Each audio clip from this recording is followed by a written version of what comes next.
if I told you how many times we have tried to make this video, you would laugh, and you'd be right to laugh. Okay, so anyway, yeah, let's get the obvious out of the way here right away. I am a freaking sock puppet. Okay, what does that mean? Well, it means that I'm made out of cloth, number one, and I've got a hand up my ass that's controlling my mouth and my emotions. So, before you start getting all holier than thou, I'm better than you. Let's just get something else out of the way. I'm a smelly piece of cloth, but you can put me in the washer and freshen me up.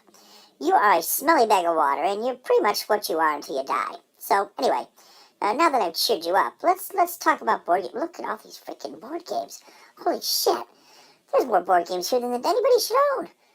Although I'm guessing that folks watching this probably have an equal number of board games as well. You guys freaking have a sickness. But, I cater that sickness as I do videos based upon my top 10 lists, unboxings, and some other crap that'll amuse you, hopefully. And you can like the video, subscribe, blah, blah, blah, or banter with me in the comments if you think you've got the cojones to do it. Not everybody can banter well with me, though, so be careful. And let the hand up my ass do some real work here, since I obviously have no hands to do it. All right, guys. Hopefully we can ditch that puppet for a while, although I'm sure he'll be back. So the game is Mysterium, and really looking forward to this one for a lot of reasons. It's a family-type game.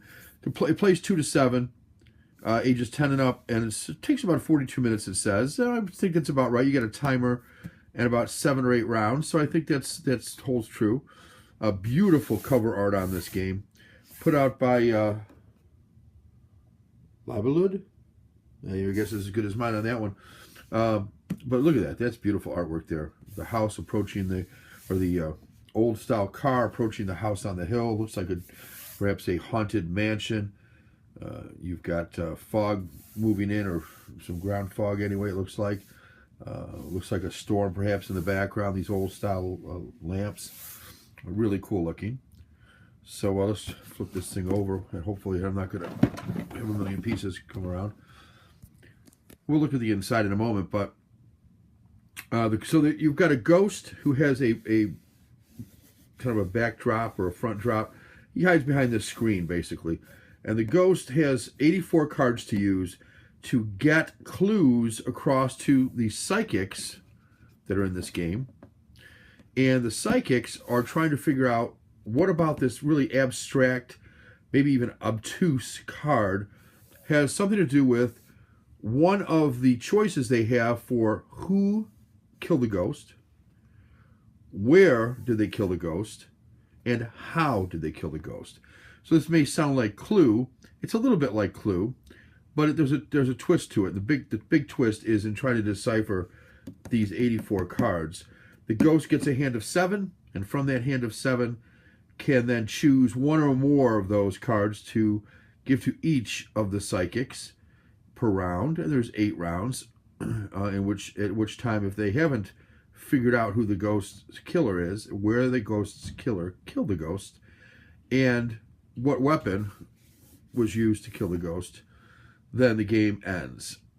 So, sounds really cool. We're going to take a look at the inside. Here's some of the cards, some of the abstract cards. Here, and you can always pause this and take a look at it if you'd like. Tells you everything that's supposed to, both for the psychics and for the ghost, what comes with it. Pretty cool stuff. So I'm just going to pause it here for a second, and then I'll open up the box and we'll take a look at the inside and see what's here. Okay, the first thing is here, the game rules, and they're pretty basic. You've got some background stuff, which I think is kind of cool. You've got a little bit on each psychic, background stuff. The aim of the game, the roles, what to expect. Then we get into the actual, here's the pieces that come with it. It looks more complicated than it is. It really isn't that bad.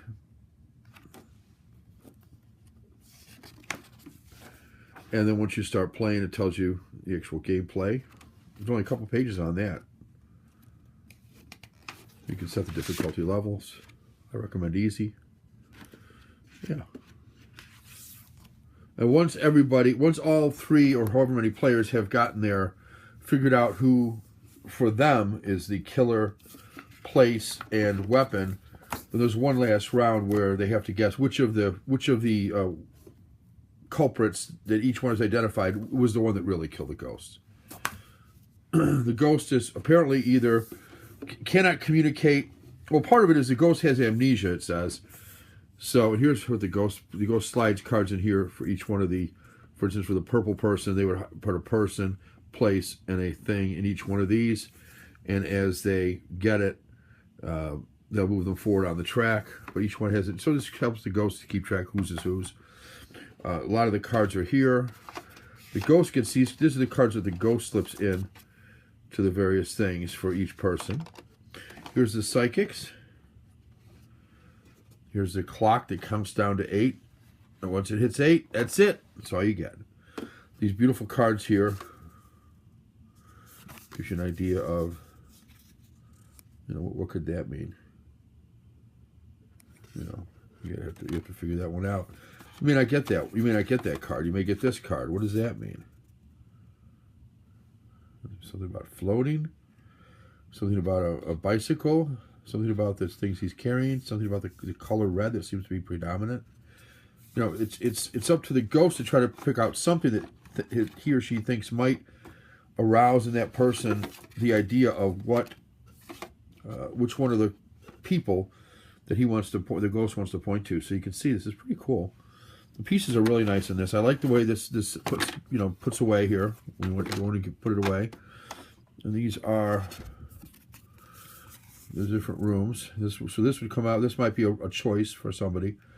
Then I'd have to pick, if you're the ghost, you have to pick a card from the ghost pile that would kind of lead somebody to pick this as a location. Pretty cool. Maybe it's the color red that's predominant. Maybe there's a bear in it. I'm going to pick a bear out in one of the cards I have, or a clock. Something like that. Or these windows.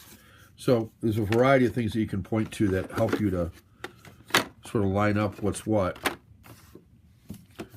Which all of it's cool. So that is Mysterium. It's a cooperative game. And in the end, you all win. But there's a sense of, kind of getting there first and so on and so forth. And so anyway, that is Mysterium. Pretty cool stuff. Oh my God. Thank goodness he is done. That was excruciating. 7 minutes of him blabbering on about this game. My Lord. Let's face it, folks. I'm the highlight of this thing, right? Come on. He has the hands where he can, open stuff up. But let's face it, butt hand is only good for that. After that, I'm the star of the frickin' show. Come on. Let's just be real. And then let's continue talking about this game, Mysterium. Ooh. What's the best thing about it? The blue on the cover. Yeah, come on. Yeah, we like the blue. And, what I really like about it is it's a cooperative game where you and, if you have any friends or, force your family into sitting down with you at the table and going through and trying to figure these clues out. They're very obtuse. They're very, it's not going to be clear. You're going to have to figure out where the mind of this ghost is at. And depending on how fricked up your ghost is, it could be really screwy. But over the different rounds, you're going to figure out kind of what he's trying to say, or she's trying to say. And then you'll hopefully be able to solve it. But there's a lot of fun in that. A lot of fun in trying to decipher the clues. So it's kind of like an adult sort of, thinking person's Clue, I guess. I like Clue, but this game is much better than Clue. So I would say this is a definite game to add to your collection if you like cooperative games, if you like solving puzzles, if you like kind of that obtuse, abstract card like in Dixit. If you like all that stuff, you're going to like Mysterium. So add it to your collection. And 45 minutes it takes to play roughly. Play with up to 7 people. What's not to like, eh? All right. Bye-bye.